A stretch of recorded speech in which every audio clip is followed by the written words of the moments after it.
राधे राधे, जय श्री कृष्णा। प्रिय मित्रों, एक बार पुनः स्वागत है आप सभी दर्शक बंधुओं का आपके अपने चैनल दर्पण ज्ञान गागर यूट्यूब चैनल में।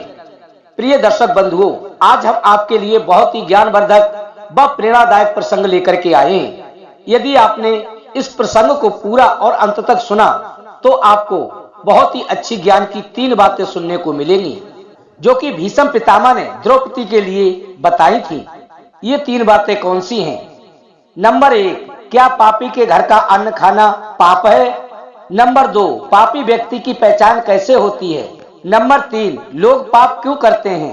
प्रिय दर्शक बंधुओं, ये बात उस समय की है जब महाभारत का युद्ध चल रहा था। उनसे प्रतिदिन के प्रथम सेनापति भीष्म पितामह उनके पास आते जाते बाणों से बंधकर एक दिन बाणों की सैया के साथ पांचों पांडव भीष्म पितामह से मिलने के लिए पहुंचे और सभी भाइयों ने जाकर के पितामह को प्रणाम किया।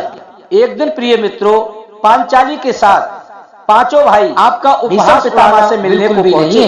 सभी ने जाकर मैं ये सोचकर हंस रही थी किया कि आज आप और अन्याय के विरुद्ध लड़ने का उपदेश दे रहे हो, हाथ जोड़ करके पितामह से कहने लगे जीवन भर कि हे पितामह, अन्याय की ओर से लड़ते आ रहे हैं। जब मुझे अधर सभा में निर्वस्त्र जैसे बिंदुओं पर चर्चा करने लगे, तब आपका ये ज्ञान कहाँ चला गया था? अनुग्रह करने उस समय तो आप मौन रहकर अन्याय के पक्ष में खड़े थे और सभी राजा बैठ के यहाँ ध्यान से 60,000 गायों को चुराने को सिर्फ दुर्योधन अकेला नहीं गया। प्रिय दर्शक बंधुओं, उन चोरों में आप भी शामिल थे। रानी और जब महाभारत का युद्ध निश्चित हो गया था, इस प्रकार भी आप अधर्म का पक्ष भारी करने के लिए भीष्म पितामह से आगे आप भी खड़े थे। उपदेश आज आप पांडवों को धर्म और अधर्म की बात बता रहे हो। पांडवों को भी मुझे यही सब सोचकर पितामह बिल्कुल आ गई नहीं लगा। नुकीले बाणों की तरह चुभने वाले हो गए। बातें सुनकर के बाद भीष्म पितामह आंखों में आंसू आ गए। द्रौपदी से पूछने लगे और कुछ क्षण बाद बोले, पुत्री कि हे सम्मानित कुल की बहू, आज तुम्हारी बात तुम्हारा इस प्रकार मुझे सोचने पर मजबूर कर रही है, दर्शाता है। परंतु अब मैं विवश मेरी बातों का आज मैं बाणों की सैया पर पड़ा। तुमने किसी मेरा को स्वयं का ही दोष है क्या? हर मनुष्य में तुम्हारे कर्म से ही जान भोगता है और अपने कर्म से ही सुख। तभी द्रौपदी बोली, और पुत्री हे सब तो तुम जानते ही हो का कारण कि मैं अपनी प्रतिज्ञा से बंधा होने के कारण मैं सिर्फ एक कठपुतली बनकर रह गया। वो कारनामे तो बहुत करती है, परंतु दूसरों की इच्छा से। उस समय मैं दुर्योधन का अन्न खा रहा था। वो अन्न प्रजा को दुख पहुंचाकर एकत्रित किया हुआ था, इसलिए उस अधर्म युक्त अन्न को खा करके मेरे अंदर के सारे संस्कार नष्ट हो गए। उस पाप रूपी अन्न को खाने के कारण मेरी वाणी थम गई थी और उस अन्न का बना रक्त मेरे शरीर में दौड़ रहा था, जो बार बार मुझे अन्याय के पक्ष में खड़ा होने के लिए विवश कर रहा था। इसलिए मैं अपराधियों के साथ रहकर अपराध करता रहा। मैं तुम्हारा भी बहुत बड़ा अपराधी हूं पुत्री, इसलिए हे पुत्री मुझे क्षमा कर दो। परंतु आज मैं जो उपदेश कर रहा हूं, इनमें लेश मात्र भी पाप नहीं है। पाप से बना मेरा सारा रक्त अर्जुन के इन बाणों की सैया पर लेटकर बह चुका है। अब तो मेरे शरीर में हड्डियों का सिर्फ ढांचा बचा है, जिनमें मेरे पिता के द्वारा दिए हुए संस्कार ही शेष रह गए हैं। इसलिए आज ये उपदेश स्वयं ही मेरे मुख से निकल रहे हैं। आज मैं तुम्हारे माध्यम से सारे संसार को ये बताना चाहता हूं कि पापी के घर का अन्न खाने से बुद्धि कलुषित हो जाती है, विचार परतंत्र हो जाते हैं, मन दूषित हो जाता है और संस्कार क्षीण हो जाते हैं। अधर्म की कमाई खाना या खिलाना दोनों ही अधर्म है। अन्याय का अन्न अपना दुष्प्रभाव अवश्य ही दिखाता है। जो जैसा अन्न खाता है उसका मन भी वैसा ही हो जाता है। तभी द्रौपदी ने पूछा कि हे पितामह, पापी व्यक्ति की पहचान कैसे की जा सकती है? तभी भीष्म पितामह बोले कि हे पुत्री, मनुष्य के कर्म ही उसकी पहचान करा देते हैं। यदि किसी कर्म से जनहानि होती है और किसी की भावनाएं आहत होती हैं, किसी को दुख पहुंचता है, तो निश्चित ही वो कर्म धर्मयुक्त नहीं है। दूसरी बात, जो व्यक्ति धर्म और सत्य के मार्ग से अलग हटकर चलता है और अपना स्वार्थ सिद्ध करने के लिए सत्य को दबाने का प्रयास करता है और जो समय आने पर सत्य के पक्ष में खड़ा ना हो सके, उसे आप निश्चित ही पाप की कमाई खाने वाला समझिए।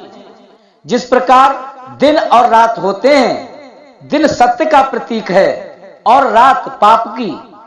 दिन में प्रकाश होता है और रात में अंधकार होता है। सच्चा व्यक्ति जो भी करता है दिन की तरह उजाले में करता है और पापी हमेशा ही रात का सहारा लेते हैं। पापी व्यक्ति धर्म की प्रशंसा तो करेगा, भीड़ में उनके साथ भी चलेगा, परंतु आवश्यकता पड़ने पर जो मौन रहे तो समझ लेना कि वो अवश्य ही पाप की कमाई खाने वाला है।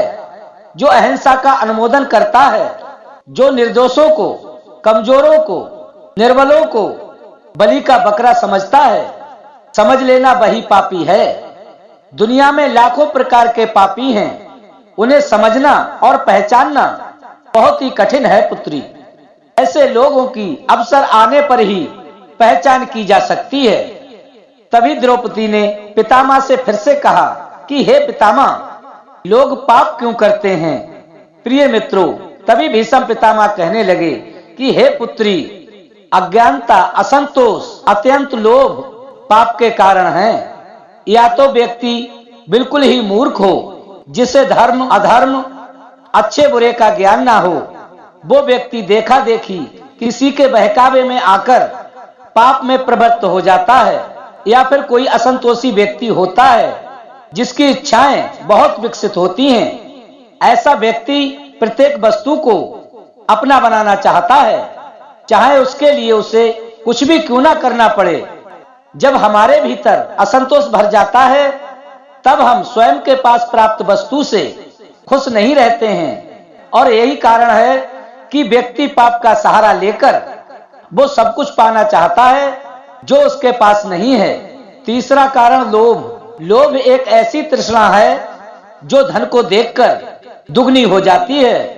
लोभ में पड़कर व्यक्ति वो सब कार्य करने लगता है जो अनैतिक हैं, अधर्म युक्त हैं, निंदनीय हैं। इसलिए हे पुत्री, लोभ ही पाप का जन्मदाता है। यदि व्यक्ति के मन में लोभ ना हो तो वो ऐसा काम क्यों करेगा जिसमें अपने लिए और दूसरों के लिए नुकसान हो। हे पुत्री, आज ये महाभारत का युद्ध हो रहा है, इसमें भी लोभ की प्रधानता है।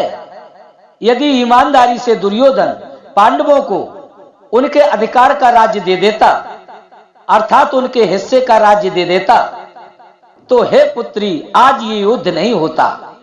इसलिए बेटी, इस महाविनाश का कारण लोभ ही तो है। और प्रिय मित्रों, द्रौपदी को समझाते हुए भीष्म पितामह आगे कहने लगे कि हे पुत्री, बिना स्वार्थ के पाप नहीं होता है। वो स्वार्थ चाहे किसी भी रूप में क्यों ना हो, चाहे धन का स्वार्थ हो, पद और प्रतिष्ठा का स्वार्थ हो, काम वासना का स्वार्थ हो या फिर पुत्र मोह का स्वार्थ हो। ये सभी स्वार्थ जब तक सीमित रहते हैं, संतोष पूर्वक प्राप्त होता है, तब पाप नहीं बनता।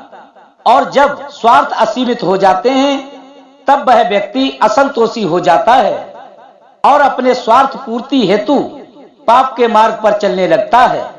तो प्रिय दर्शक बंधुओं, ये थे द्रौपदी द्वारा भीष्म पितामह से पूछे गए अंतिम 3 प्रश्न। तो प्रिय दर्शक बंधुओं, कैसी लगी आपको हमारी ये छोटी सी वीडियो? यदि अच्छी लगी हो तो प्रिय मित्रों, वीडियो को लाइक करें, चैनल को सब्सक्राइब करें, अच्छे अच्छे कमेंट करें।